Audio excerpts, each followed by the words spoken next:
মাহমুদুল্লাহ রিয়াদের বিধ্বংসী ব্যাটিং, ঝড়ো ব্যাটিংয়ে যেন বলে কয়ে বল পাঠালেন সীমানার ওপারে।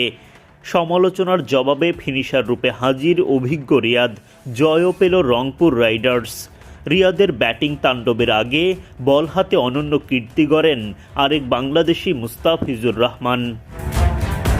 শুক্রবার সিলেটে স্বাগতিক সিলেট টাইটান্সের বিপক্ষে দুর্দান্ত বোলিং করেন রংপুর রাইডার্সের মুস্তাফিজুর রহমান। এর আগে ৩৯৯ উইকেটের মালিক দ্য ফিজ এদিন পূরণ করেন টি-20তে ৪০০ উইকেটের মাইল ফলক।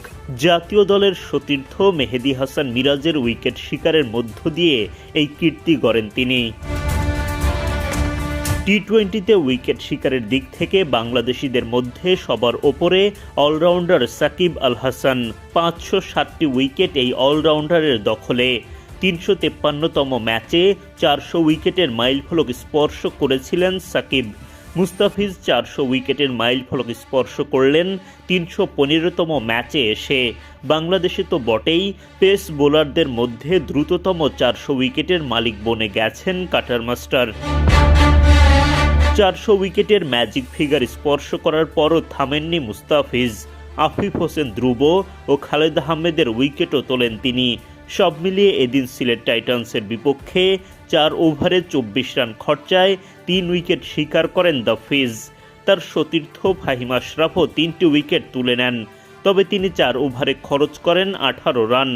ফিজ ফাহিমদের দাপুটে বোলিংয়ে ২০ ওভারে ১৪৪ রানের বেশি করতে পারেনি সিলেট।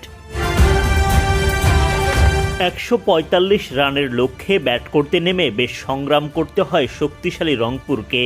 খালেদ আহমেদের বলে আউট হওয়া ওপেনার দাউদ মালান করেন ২১ বলে ১৯ রান।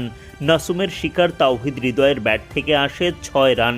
৪৪ রানে ২ উইকেট হারালে রংপুরের হাল ধরেন লিটন দাস।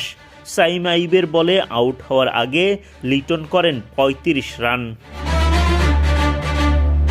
কাইল মেয়ার্স আউট হন ৩১ রান করে। ৯৫ রানে ৪ উইকেট হারানো রংপুরের হয়ে বাজিমাত করেন অভিজ্ঞ মাহমুদুল্লাহ রিয়াদ। আগের দিনের আক্ষেপ মিটিয়ে তার মারকুটে ব্যাটিং, আর তাতেই জয় নিশ্চিত হয়ে যায় রংপুর রাইডার্সের।